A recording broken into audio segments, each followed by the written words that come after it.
Hello. As we all know, flat earthers deny any and all evidence.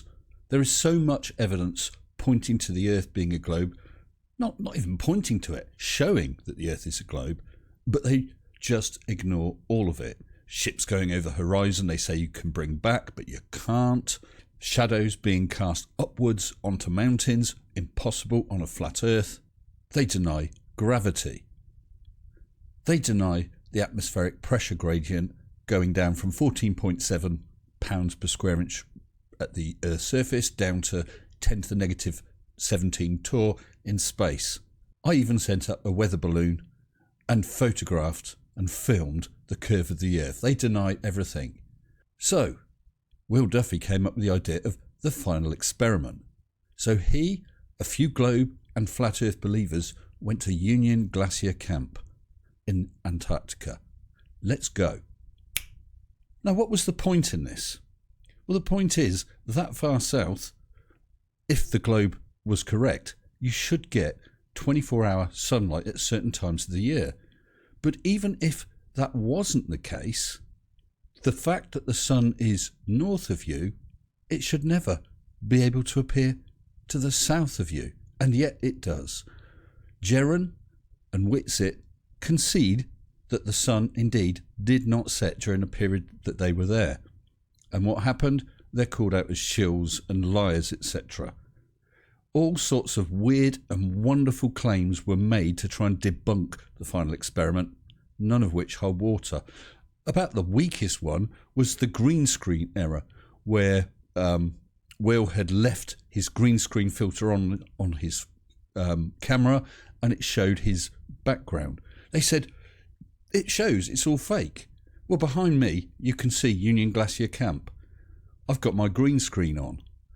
If I hold up something with the right colour, you can see that. But what do you see? You actually see that same backdrop. You don't see an entirely different backdrop because they were there. Anyway, I infiltrated a flat earth meeting. Following the final experiment, they have desperately tried to be coming up with explanations of what was seen. They have come up with a new flat earth model. Now, because I was there on the quiet, I was able to film it. Have a look at this.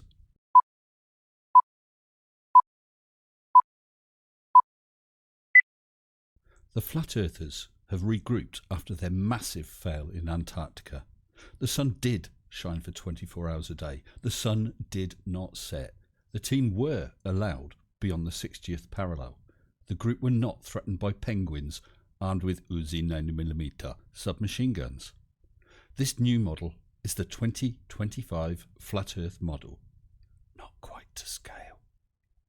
You can see that the Earth itself is flat, of course, and it has got an edge. There isn't quite an explanation of why no one can reach it, but research is ongoing. The entire Earth is covered in a dome made of some magic translucent material.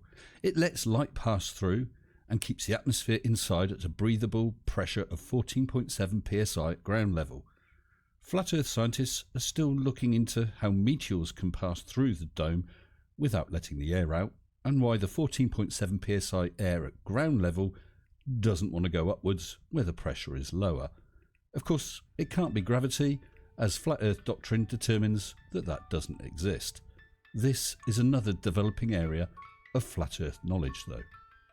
Spotlights in the ceiling can be seen reflecting on the dome, which explains stars, although exactly what the spotlights are and where they are is currently also unknown.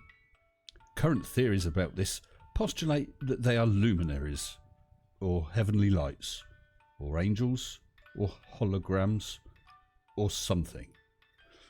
As for the dome, it can't be seen or detected in any manner known at this present time. Of course, it has to be there because it has to be there. I think this about explains everything. So I will finish with two messages. Firstly, I want to wish you all a wonderful Christmas and a happy New Year. Secondly, dearest, precious flat earthers, for another year you have provided the rest of us you know, sane people with a lot of laughs. Keep up with your gullibility, stupidity, and all-round idiocy. The secret is bang the rocks together, guys. Stay sensible.